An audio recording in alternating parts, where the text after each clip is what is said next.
Então, quando a gente parte do conhecimento, parte do poder que a gente tem e a reflexão que a sociedade está tendo, está fazendo, eu tenho certeza que é a negritude que está trazendo esse conhecimento. Queria que tu trouxesse um pouco dessa negritude, né? Dessa representatividade. Hoje a gente tem o canal Despertar Ancestral, alcança, né? Principalmente a juventude que tem um poder.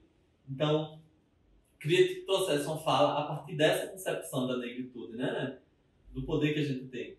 Olha, a gente tem um poder que a gente precisa ativar, né? É necessário que a gente ative esse poder. Veja, a negritude no Brasil é 52% da população. Nós somos maioria.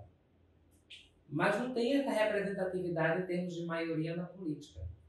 Então, assim, como é que a gente se organiza politicamente para levar essa representatividade para o Congresso Nacional, para as Assembleias Estaduais, para o Governo do Estado, para a Presidência da República? Né? Como é que a gente se articula politicamente para isso? Né? Eu estava ouvindo o jornal um dia desse e recebi uma notícia maravilhosa que as pessoas negras são maioria do que pessoas brancas nas universidades, por exemplo. E isso é um avanço tremendo no cenário de discussão das leis de cotas, por exemplo. Né? Uma universidade pública que há poucos anos atrás era embranquecida, a gente abrir o noticiário ou ligar a televisão e ver que hoje a universidade pública tem mais pessoas negras do que brancas, isso é uma coisa muito boa de eu ver. Mas entendendo também que não é somente entrar na universidade, tem que haver política pública para que haja permanência desses estudantes. Uma assistência estudantil, uma bolsa para que ele possa pagar a passagem para poder se deslocar para o campus e estudar, um restaurante universitário que ofereça a refeição para essa pessoa que vai passar o dia na universidade, sabe? Ocupando a universidade, mas também ocupando as ruas, fazendo essa movimentação por uma democracia, um Estado democrático de direito que realmente coloque em pauta, em evidência, essa questão racializada, né? Eu digo acesso à educação porque eu entendo que a pedagogia é revolucionária na organização desse movimento negro que a gente tem no Brasil como um todo, né? Entendendo a necessidade de a gente ocupar esses espaços, de trazer uma sociedade antirracista, anti-LGBTQIA+, fóbica, anticapitalista, anticapacitista, problematizar a questão do encarceramento em massa, que prende mais pessoas negras do que brancas, problematizar o extermínio da juventude negra nas grandes periferias, que fazem com que mães negras chorem prematuramente a morte dos seus filhos pela violência policial, problematizar essa dificuldade ainda hoje do acesso à educação de grande parte da população negra, porque a gente entende que as pessoas pretas têm o direito do bem viver também, têm o direito de ter uma qualidade de vida, têm o direito de não sofrer violência ou truculência policial nas abordagens, que as pessoas pretas têm direito de acessar uma universidade pública de qualidade, têm direito a um ensino de qualidade, têm direito a uma saúde de qualidade, têm direito a se formar, pegar um diploma e virar doutor e doutora se essa pessoa negra quiser. Então, assim, ocupar os espaços, ocupar a política e observar o quanto a gente tem o potencial de ter essa transformação.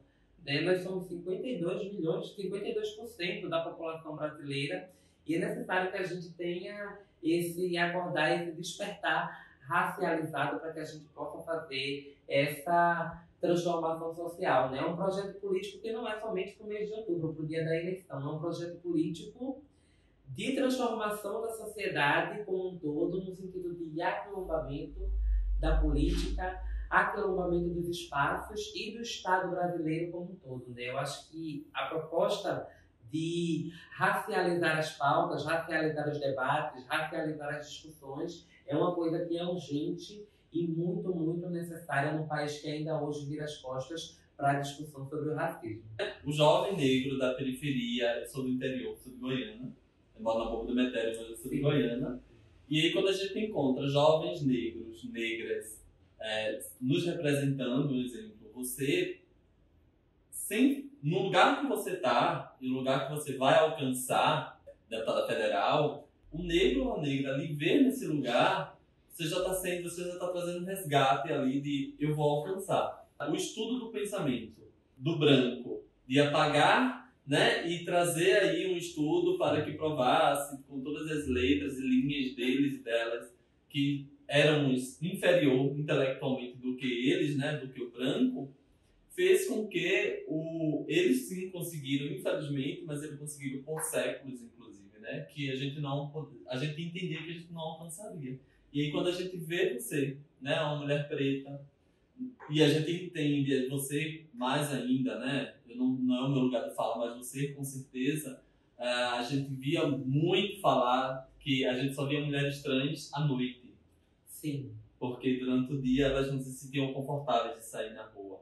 A gente só via mulheres trans nas esquinas fazendo programa, porque era esse o lugar que a sociedade direcionava para essa mulher, né? Então, você, mulher trans, trazer essa representatividade, trazer essa reparação, né? Com consciência, é uma grande transformação. Sim, sim, sim. Inclusive, o modo da gente nessa campanha, né? A gente tem um projeto político de enegrecimento da política, mas com esse recorte trans ou travesti, né? Não é à toa que a nossa proposta de campanha é fazer uma bancada travesti no Congresso Nacional, né, com o lema Travestis Negras no Comando da Nação. Né? Em 200 anos de independência do Brasil, a gente não teve uma sequer travesti, deputada federal ou senadora, mas a gente está com essa proposta, essa perspectiva de mudar esse cenário, elegendo não somente uma, mas elegendo várias para que a gente possa fazer essa primeira bancada de travestis negras em Brasília no Comando da Nação, entendendo a necessidade de uma frente ampla de esquerda para derrubar o bolsonarismo, derrubar o conservadorismo, derrubar o machismo e o racismo dentro do Congresso Nacional lá em Brasília. Então, é uma proposta que não é somente minha, mas é de várias outras travestis negras querendo ocupar pela primeira vez o Congresso Nacional lá em Brasília para a gente fazer a primeira bancada travesti preta da história do Brasil. É isso. E aí, nesse momento que a gente fala, que é quando ela fala que não é só ela, né? É um coletivo, né? Você também, essa coletividade e essa bancada trans preta depende de você também, né? Porque é essa coletividade que a gente fala. E aí, quando a gente está trazendo aqui, enfatizando e conscientizando a sociedade sobre o nosso lugar como pessoa, como sujeito preto, a gente está dizendo que o branco, ele é importante se conscientizar, né, ativar o antirracismo dele e dela, para que isso entenda, né, que esse racismo perpétuo, devastador, que quando a gente fala isso, o racismo ainda direciona esse branco que a gente está falando mal dele, a gente está falando mal da estrutura. Né? Então, a nossa conscientização e a nossa coletividade não são só pessoas pretas, são pessoas pretas e pessoas brancas conscientes e antirracistas. Porque com isso, a gente vive em uma sociedade. Viver em uma sociedade é viver em coletividade. Viver em coletividade é respeitar o outro, ou a outra como ele ou ela é. Não é isso? Então, gente, tá aqui hoje despertando aí vários, né, despertares, várias ancestralidade, trazer aqui, para mim é uma honra, né, e a gente poder ter grandes conteúdos, sobretudo, ver ela no ano 2023, né, como deputada federal, que é extremamente importante, né, e para fechar aqui a gente vai entender aí você que está nos assistindo, você que está nessa conscientização, você, sujeito ou sujeita, que não está se identificando, né? Quando se vê no espelho, está aqui uma mulher trans, preta, viva, é muito importante dizer isso, viva, à procura de defender os seus, né? A partir dela mesmo, que é extremamente importante. A gente não precisa do outro para falar da gente, a gente não precisa do outro para defender a gente. Para a gente finalizar, né? Quem é Ró? Olha, eu sou uma pessoa sonhadora, lutadora, né? Que está na militância desde sempre, né? Quando a gente é uma travesti preta no cenário do Brasil, a gente fica militante desde quando vem ao mundo, né? E a gente não pode se calar, eu não me calo diante das opressões, diante das violências.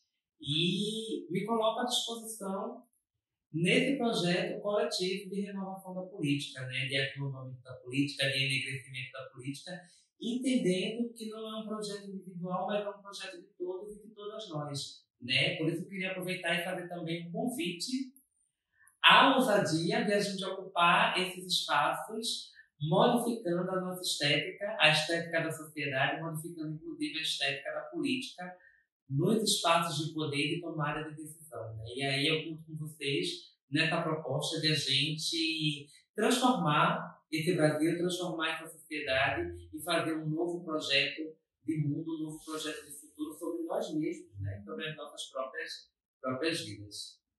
Interessante. Para a gente fechar também, porque é tanto fechar, mas aí eu lembrei agora de uma grande importância, né? Porque essa estrutura que a gente vem falando o tempo inteiro, ela também educou a população, sobretudo a população brasileira, a não entender, a não querer saber e dizer que não quer escutar isso, que é política.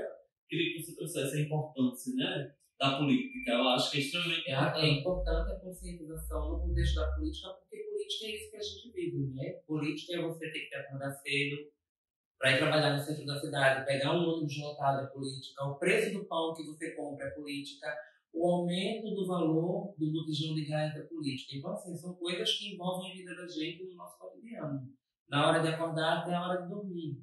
Inclusive, o próprio horário que você tem para dormir também é política. Se você tem pouco horário para dormir, tem que acordar cedo para ir trabalhar. Isso tem a ver com a política, sabe?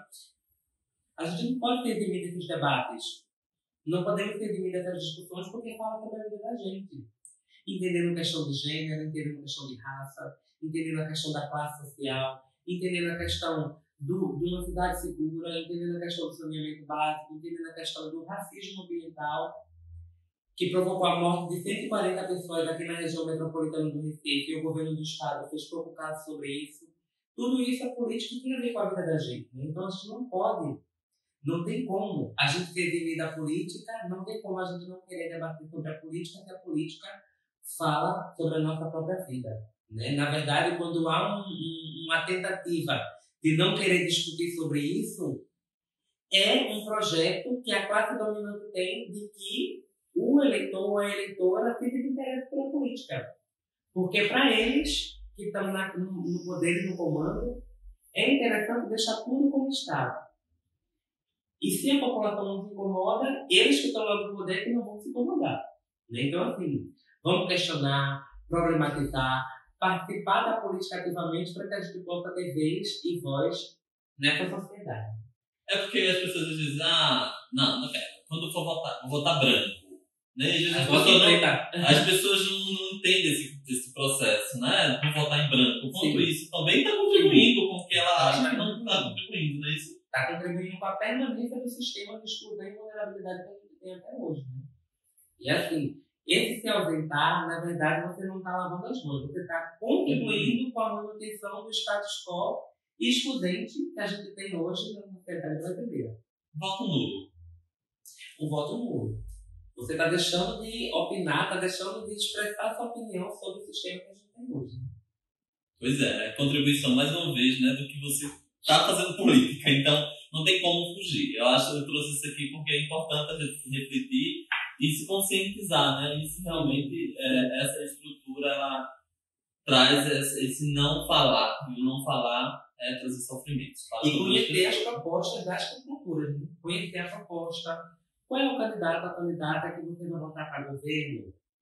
Qual é o candidato, a candidata que você vai votar para o Senado? É importante entender as propostas das pessoas que estão se candidatando. Não é somente pegar um papel no chão e, última hora, assim, no dia da eleição, dia 2 de outubro, votar. Não. É importante entender as propostas das pessoas no sentido do acampamento, no sentido da qualidade de vida para a população. O que é que essa candidatura tem a oferecer para a qualidade de vida sua e da comunidade como um todo. Né? Então, assim, observe, estude, analise as candidaturas para que você possa ter um voto consciente para modificar a nossa própria realidade.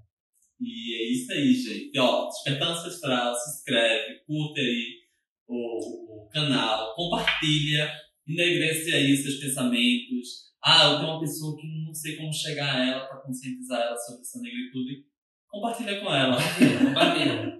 E, sobretudo, pro final, votem para a Beyoncé, deputada federal, preta, trans, porque a gente vai transformar tudo isso. Envia o Instagram, @Robinhotelima, dá uma olhadinha lá, curta, comenta, compartilha, tem as nossas propostas de projeto de enegrecimento da política e transformação da nossa estética dos espaços de poder.